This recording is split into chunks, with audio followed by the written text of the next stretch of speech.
There's someone here. There's someone in the apartment. The phone on the desk. I could call for help. The front door. It's the only way out. If I can reach it, I still have a chance.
When the parents came home from church, all their children were gone. They searched and called for them, they cried and begged, but it was all to no avail. The children have never been seen again.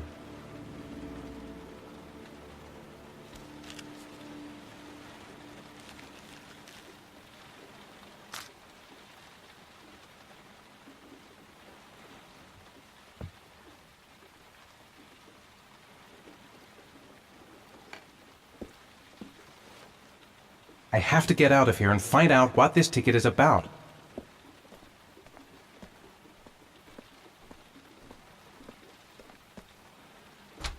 Mr. Mars! Mr. A few Mars! words! Mr. Mars! Goddamn reporters! They've been camped outside my house all day.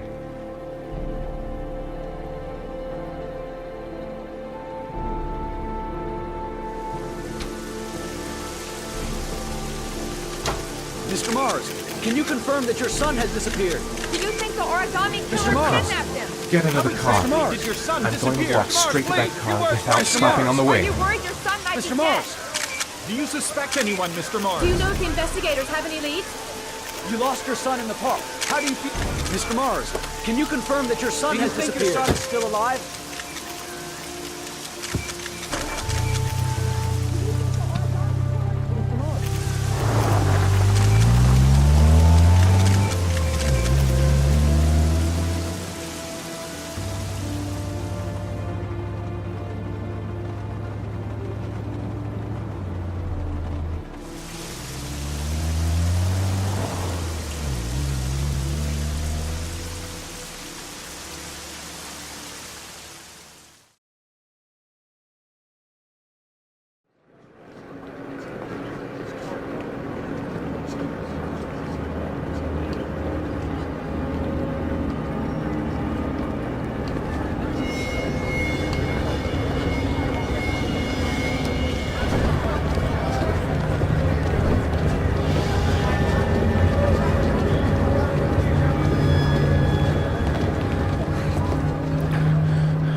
Gonna have to make it through the crowd.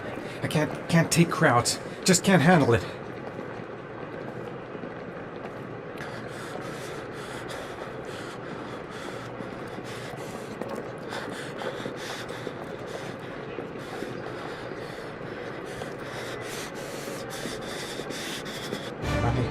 I can't make it. Too many people. Too many people.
Jason!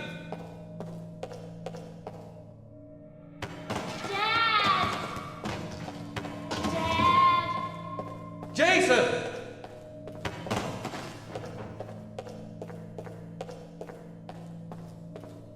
Jason!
Line 18, box number 3.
Sean. Where are you? I'm so cold. Dad! Dad!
The killer is white, aged between 30 and 45. He doesn't act on impulse, but plans his crimes in a very meticulous fashion. He doesn't have anything personal against the victims. That's why he covers their faces with mud, to make them anonymous. Why does he kill them if he doesn't have anything against them? For him, they're more of an image, a symbol. That's probably why he gives them an origami figure and an orchid as gifts to apologize for what he's done to them. Very interesting. And where does all that get us? The best way of tracking a predator is to be familiar with his behavior. That may be true in novels, but there's a child's life at stake here. Continue, Jaden. Then I studied the geographical distribution of the murders. Generally, a killer commits his first murder near to where he lives, so he has a safe place to flee to if any complications arise. The more confident he becomes, the further he roams from his base. By analyzing the locations where the victims disappeared, I was able to isolate a zone where the killer might live. And what size is this, zone? For the moment, about 10 square miles. Oh, great. Must be 10,000 people live in that sort of area. You gonna question them one by one? The more clues we get, the more we can reduce the zone. We can then cross-check it with our list of suspects and identify the killer. One detail attracted my attention. The interval between the time when a victim disappears and the time when the body is found ranges from 3 to 5 days. But the rainfall is always at 6 inches, give or take 10%. What on earth does that mean? All the victims were drowned in rainwater. The killer kills only in the fall when there is plenty of rain. It could be that he puts them in some sort of well or tank that is open to the skies and that fills up with rainwater. The more it rains, the less time the victim has to live. So what's next? There are 2 suspects whose psychological profile might fit and can be connected to the comfort zone. I'd like to question them. God damn it. We're wasting our time with this bullshit. The killer's out there somewhere, and we gotta get off our asses and find him. The killer is no ordinary murderer. He is intelligent, organized, and methodical. You won't find him by patrolling the streets. Tell me, Agent Jaden, did you get your vast experience on the job, or did you just fucking read about it in some school book? Your vast experience hasn't prevented 8 victims from being murdered. Fucking asshole! That's enough!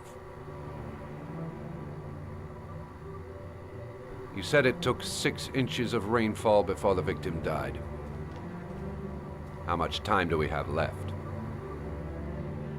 If the weather forecasts are right, less than 72 hours.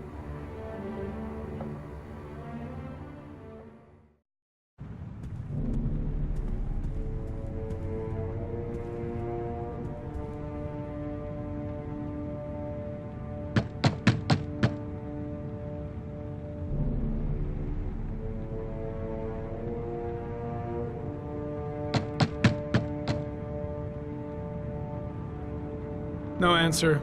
We waste our time coming here. Maybe we should have a little look inside anyway. There's nobody home.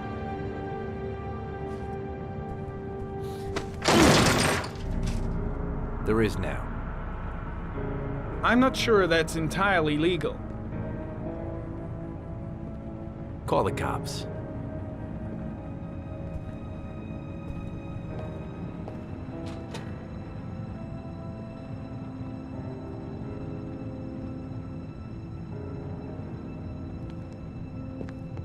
Looks like Nathaniel Williams is a pretty religious guy. He's a God-fearing idiot, waiting for the end of the world. We questioned him a few months back because he was causing a disturbance in the park. He was ranting and raving. Said he heard voices. Had this idea in his sick little head that I was the Antichrist. I'd come to Earth to persecute him. Real twisted.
Good timing, Nathaniel.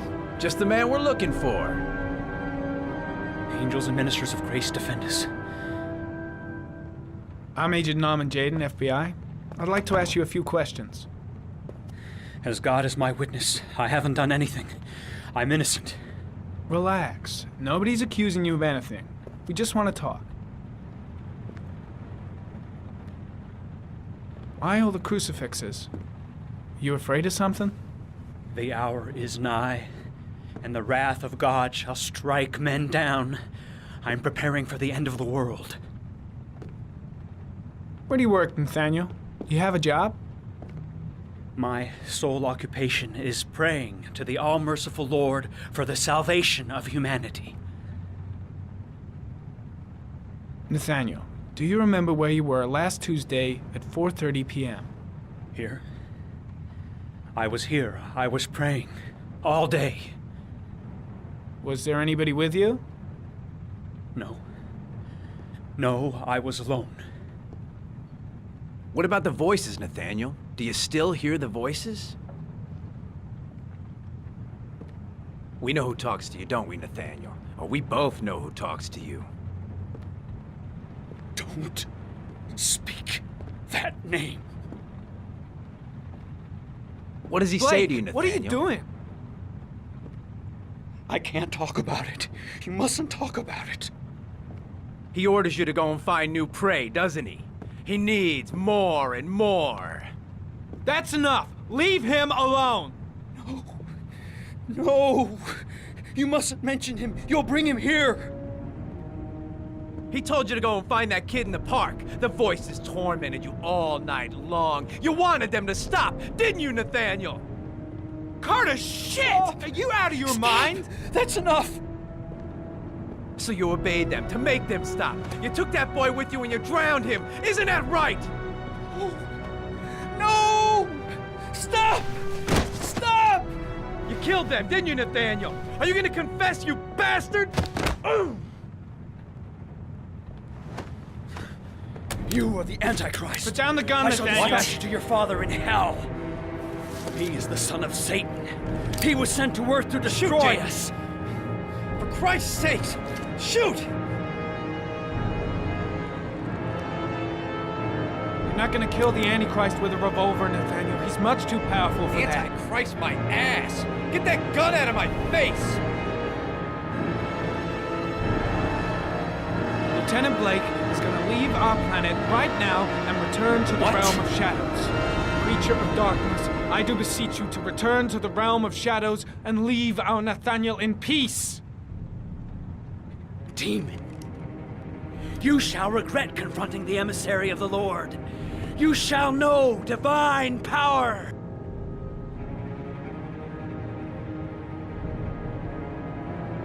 Now gently put the gun down on the floor. Christ, all powerful, defend us in our battle with the forces of evil. Protect us from the cunning and wiles of the demon. May God Almighty manifest the power of His empire, and may divine power cast Satan and all the other spirits that prowl the world in search of souls into the darkest depths of hell.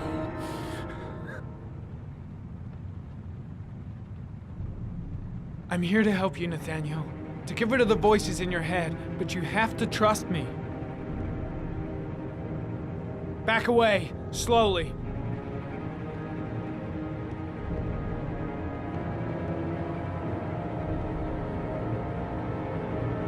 Now drop the gun. Drop it, Nathaniel.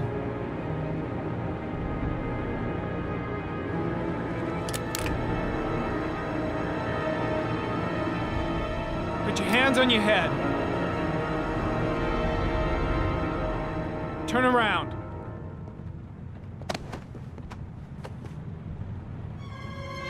Motherfucker! In the name of the Lord, I exorcise thee, Satan. Okay, freak, the show's over. You're under arrest. Pretty damn cool under the circumstances. I would've just shot him. A gun isn't the answer to every problem, Blake. Maybe not, but most of the time it helps.